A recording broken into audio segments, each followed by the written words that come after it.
미래유권자 선남선녀 여러분, 안녕하세요. 이혜범입니다. 그동안 여러분 중에 회장선거에 나가고 싶었는데 그 구체적인 준비 방법과 연설문 작성 때문에 회장선거에 못 나가고 마음에만 담고 계셨다면 제가 오늘 그 답답한 마음을 해결해 드리겠습니다. 그럼 지금부터 저만 믿고 따라오세요. 일단 회장선거에 앞서서 여러분이 꼭 해야 할 일 3가지가 있습니다.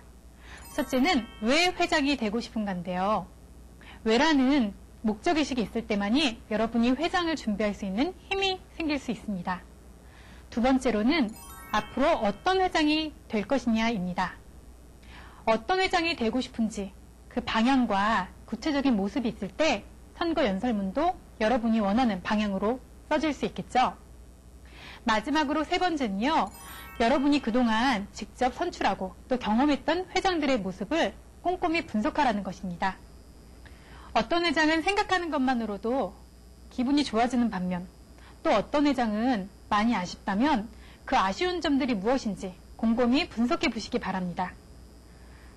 여러분들이 좋아하는 회장이 친구들도 좋아하는 회장의 모습이라는 거 꼭 기억하시기 바라고요. 이렇게 회장 선거에 출마하고자 한다면 왜 회장이 되고 싶은지 또 앞으로 어떤 회장이 되고 싶은지 좋은 회장의 모습은 과연 어떤 모습을 지녔는지 생각이 있으셔야 합니다.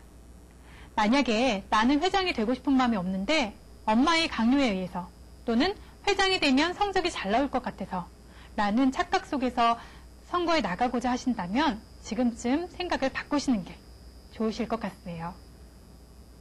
그런 마음으로 회장이 되면 설령 회장이 되어서도 친구들에게 회장을 잘못 뽑았다는 가슴 아픈 이야기를 들을 수도 있기 때문입니다. 여러분 꼭 기억하세요. 진정한 리더는 학교를 위해서 먼저 일하고 또 남을 먼저 배려할 수 있는 조직을 아우를 수 있는 타의 모범이 되는 사람이라는 거예요. 아시겠죠? 그럼 지금부터 연설을 위해 본격적인 선거 연설문 작성에 들어가도록 하겠습니다. 선거 연설문은 친구들에게 전하고자 하는 메시지를 담고 있기 때문에 연설에서는 가장 중요한 부분이기도 합니다. 그만큼 여러분이 가장 정성을 많이 들여야 하는 부분이기도 하고요. 연설문의 가장 중요한 핵심은 친구들에게 공감대를 형성할 수 있고 또 설득을 할 수 있는 힘을 지녀야 한다는 것입니다. 그러기 위해서는 지피지기면 백전백승이다라는 말 있죠. 나를 먼저 알 때 그리고 친구들을 알 때 좋은 선거 연설문이 나올 수 있습니다. 내가 그동안의 친구들에게 비춰진 이미지가 어땠는지 또 그동안 쌓아온 평판은 어땠는지 한번 꼼꼼히 분석하시기 바랍니다. 혹시라도 내가 그동안 평판이 좋지 않았다면 연설을 하기 전에 그동안의 일에 대한 반성이 먼저 있어야겠죠. 그리고 앞으로는 좀 더 멋진 모습을 보여준다고 친구들에게 확신을 줄 때 연설도 설득력이 생길 수 있을 것입니다. 특히 여러분의 이미지가 조금 약하고 좀 작은 이미지라면 희생과 봉사 그리고 치밀함, 꼼꼼함을 강조하는 그런 회장의 이미지로 가는 게 좋고요. 여러분이 힘이 세고 또 체격도 크고 조금 그런 이미지라면 듬직한 일꾼의 그런 회장의 이미지로 가는 게 친구들에게 설득력을 가질 수 있을 것입니다. 안녕하십니까. 저는 기호 양반 박동주입니다. 저는 우리 학급 저 뒤에 있는 쓰레기통 같은 회장이 되고 싶습니다. 저 통은 여러분이 더러워하고 피하는 쓰레기들을 묵묵히 받아내며 우리 학급을 깨끗하게 만듭니다. 만약 저 쓰레기통이 없었다면 우리 반은 곧바로 쓰레기 더미로 지저분하게 변할 것입니다. 저는 우리 학급 여러분의 든든한 쓰레기통이 되겠습니다.